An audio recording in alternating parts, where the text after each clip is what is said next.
Yeah, good afternoon to all of you. And it's indeed an honor for me to share the panel with my mentors, gurus like Suresh sir and Dr. P.S. Rao.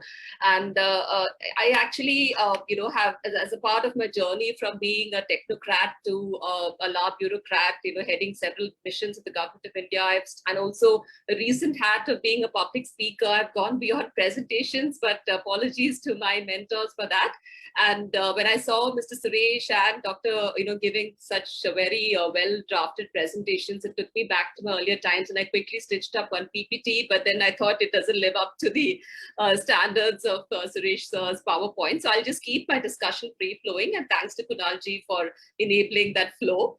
So when we talk of, going forward from the discussion of being, journeying from a technocrat specialist to a generalist, being a civil engineer and then masters in planning, School of Planning, etc.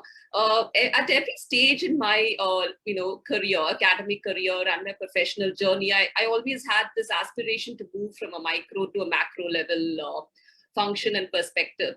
So that's how I donned various hats during the course of my career. And it was always going against the tide because India had this, cliched silos of being an engineer or a doctor or an architect. And so just like Kunalji just mentioned about getting stuck as a specialist. So we were living with those syndromes, but I'm glad the national education policy has opened up the doors and perspectives of our mind, mental horizons to look beyond specializations and look at having a more flexible system of education, a more generalist system of education, more holistic, more rooted in the traditional systems of our education systems, as well as being very modern and forward-looking in its outlook, the national education policy. So I'll start with the NEP because it also reflects my personal journey as well, coincidentally. So when the NEP is actually ahead of its times in India, I would say. It's much delayed in terms of coming in. It had to come in much earlier. Because we always, we have come up with this road system of learning, just like Kunalji just mentioned about being an electrical engineer. I also am a civil engineer, and Suresh sir wouldn't be very happy with this when I say that I really can't design beams or columns. So I've gone much beyond that. But then the NEP actually kind of validates this kind of a holistic approach to education, where if somebody takes up a certain discipline like an architecture and engineering right after their +2, so you can't really credit them with a whole lot of knowledge or awareness in what is the exact stream of discipline that they need to do.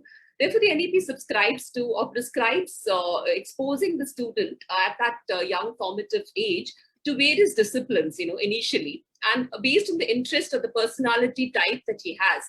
And so then he, takes on various subjects, and then slowly he evolves his interest in a particular subject and then comes to a specialization. I would say that is how we should, that's how we should mold the NEP into our curriculums in the various schools. So, and, higher education schools, as well as the primary and secondary schools. And being part of the Board of Studies of Sushant University also, I would feel that integrating the concepts of NEP into your modules would be a great thing, and it of course would become imperative in future. So NEP also talks of integrating art and culture, which I think is a very good thing, because when you come out as an engineer or an architect, you come out as a very stuck in the rut kind of a person. I mean, with due credit or, giving the benefit to all the architects and engineers who graduate, including me. They kind of come out as mechanical people without any interest in the arts or the culture. So there has to be some kind of combination of all of these faculties, and all of these faculties, the left and the right, will have to be nurtured as part of the curriculums of various disciplines, I feel. And just because you've chosen engineering architecture, that should not prevent you from learning other subjects, and like the economics or perhaps finance. Finance, of course, now is integrated into many of the schools of engineering and architecture as well. And an architecture and engineering course has a 5-year duration. And I don't think we're utilizing every bit of those 5 years in learning how to design buildings or in learning how to construct buildings. So we do have ample time to and scope for building in various other interesting modules, like or various other subjects from the arts and from the other sciences field as well, if a particular student is interested in that. So I think the NEP gives room for molding well-balanced, well-rounded engineers, architects, and so that a person can decide after his graduation whether he wants to be a specialist or a generalist and take the path in a well-guided and well-informed manner. So, so much so for the NEP and its impact on education systems. So when we talk of post-pandemic impacts, that was another topic I think that was given for us to speak about. So, so architecture and construction, I couldn't add more to what the father of architecture or the father of green buildings that Suresh sir has just mentioned. But of course, I mean, the impact of the pandemic would of course be on evolving more intelligent buildings, which already is spoken about. And we would see a great shift in construction technologies for sure. And really, you know, giving credit to all the new age technologies like the 3D printed houses, which is amazing. You have houses being constructed within a week. So that would really give a huge impetus to the entire construction phase across the country, especially in the EWS and low-income group, just as it was mentioned, that we are still to catch up with the housing shortage, which has reduced considerably with the pace of construction under PMAY from 18 to 10 million. But still, we haven't tackled the essence of the housing shortage, which is the slum housing. So we'll come to the slum housing later in terms of the impact of the pandemic on the city planning aspects. When we stick to the architecture field, so I think construction technologies, new age construction technologies would have to pick up scale and would have to be promoted by the public and the private sector equally. And then talking about the social distancing norms that we need to incorporate in this field. Now, a pandemic is something that as health experts predict and project that we need to live with this kind of situation coming forward. We don't know whether it's 3 years or whether it's going to be 5 years, but pandemics are going to be there, be it COVID or something else. We're going to be living with this kind of pandemic outbreaks here and there. So therefore, how do we cope up with this? The coping up cannot be lockdowns, because lockdowns are an immediate reactive measure to a sudden onslaught of a biological catastrophe like the COVID-19. But now we are much more prepared. And so how do we train our systems to work around such kind of pandemics? So like coming back to the architecture field, the construction workers, you can't completely stop construction midway because a pandemic breaks out. So of course, the construction companies need to take care of the workers. They need to see that they have the adequate hygiene measures in place, and of course, ensure that all of them are vaccinated. And I think that has to be taken up as a part of their CSR or their own responsibilities towards their employees. And in terms of design aspects, I think there would be a lot of building bylaws changes also being reflected because of the pandemic. Like in terms of the setback spaces, I think we're still dated much earlier in times in terms of the norms of setbacks. So we need to look at how we could improve that, taking into account the pandemic situation. And of course, like Srinivas ji had just mentioned about single window clearances, I think that's going to be a huge game changer. Partly falling out of the post-pandemic impacts, because there was a time when one had to run from pillar to post to get your electrical license, the fire license, and this and that. So if everything is coming onto a digital platform, I think it's going to be an amazing positive impact on the architecture field. Then talking about the planning field, I think it's been covered in quite a bit by the IGBC agenda. So some quick points about what should be, how should we mold our cities to cope up with this kind of a pandemic fallout. So I think one is, of course, we've been talking about a lot, and countries like Singapore have implemented it successfully, the transit-oriented development. In India, we are still to pick up pace with that and pick up traction on that, because like it was just mentioned, our cities are brownfield. So in greenfield cities, of course, we can look at bringing in TOD into our city planning. And Singapore was completely designed on the principles of TODs, which was like a pearls on a string concept, which they had a blueprint back in the 60s, and it was a city completely infected, or sorry, infected is the wrong word, but it was completely there was a slum. It was a slum city actually in the 60s, and it was the dedicated willpower of and the enforcement of the government and the clear blueprint with the architect of Singapore had, Gothard Chok, on the TOD concept, and they implemented it in toto, completely following the blueprint of the city plan, which was built around having holistic cities around the metro stations.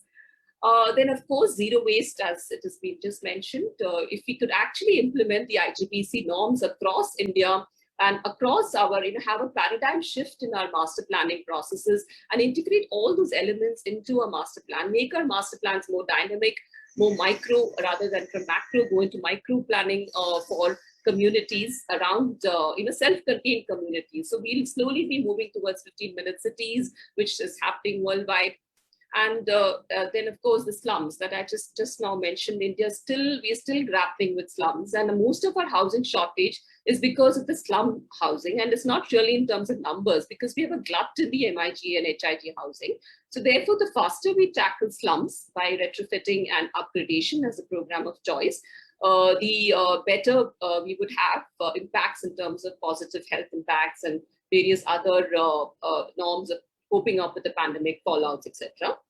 And of course, public transport management, as Dr. Rao's presentation showed, those long winding queues. That was an image that came into my mind when I was preparing for this presentation as well. So there needs to be an increased frequency of public transport, the metros and the buses, with lesser number of passengers for sure. And of course, moving towards green vehicles, which again, the government of the day is pushing a lot in terms of electric vehicles, but we need to see much more traction in, in the usage of electric vehicles by facilitating them with these charging stations and all of that, and also perhaps incentivizing passengers also to buy vehicles and to use these kind of blue transport that is available. That is just, in the nascent stages of its rollout in the country. So perhaps we need to look at getting some coupons for usage of these electric vehicles, etc., which we get to, like the voucher system that we could actually claim later in terms of the points, etc. Then if talk of planning, again, the rural-urban divide, which was mentioned earlier as well. So in India, we are still grappling with this definition of the urban, which is still dated in terms of the definitions of the population sizes and, in terms of 75% of the male working population being agriculture. So it's really high time to redefine the definition of urban. And rural is just one minus urban. So the entire country minus urban areas is what is rural. So with the result, we have like over 6 lakh villages and just about 10,000 towns. Whereas many of our rural areas are actually peri-urban or almost urban in character, but still administratively rural because of the large amount of benefits and grants that they get from the government of India. So that's, in a way, a bit of a moral hazard. So we really need to look at redefining our definitions of urban and rural to integrate into a seamless to get into a concept of a territorial development going beyond rural and urban and looking at holistic settlements rather than defining it in silos like rural and urban. And the National Urban Mission, which was just mentioned, I had the opportunity to head that mission, conceptualize and head that as well. So in that, we really achieved a lot in terms of bringing out some 300 urban clusters across the country, which were self-contained in terms of social, economic, digital, and basic amenities. So I think that's the way forward to go. And maybe the urban department also needs to look at this National Urban Mission and see how we could actually integrate it with the urban development that's happening in the country. So it's more of an urban, and it's an integrated subject, rural and urban. And again, a local economic development, that is something that, our architecture and planning and engineering streams don't actually integrate livelihoods with the planning processes. I think that's extremely important. And we tend to design buildings with a very design focus, with an urban design focus, but not really looking at what could be the possible livelihood opportunities that people could have, and how do we encourage going back to local, which is what the mantra of the government of the day is, local to global. So how do we actually build around having self-contained communities, self-contained not only in terms of design, but also in terms of the economic amenities that they have, so that you have a economic amenity within a self-contained cluster, so to speak, which is what we attempted to do in the rural urban mission as well. And finally, about the work-life balance, I think that was another topic which we were asked to speak about. So we've seen work from home. Dr. Rao has put it in a very humorous manner about how the personal and professional is built, blended into a seamless whole today. And we really don't have a demarcation of personal and professional. So I think the way out would be, again, answer lies in the architecture of buildings and having, defined office spaces within homes. And also the 15-minute city would actually resolve a lot of this issue of the urban, of the work home, division. So if you could just walk to your office just next door, and you at least have this feeling of going out of your home and going to an office. And of course, in terms of clear demarcation of timings, we could perhaps have a team member in the home being your conscience keeper and seeing to it that you meet your schedules and you complete and wind up by at least 7 o'clock and spend time with your family. And ultimately now, post-pandemic is about readaptation and readoption. So it's a Darwinian evolution. And I think now digital cognition will become part of the human chip. So that's it for me. Thank you very much for having me here.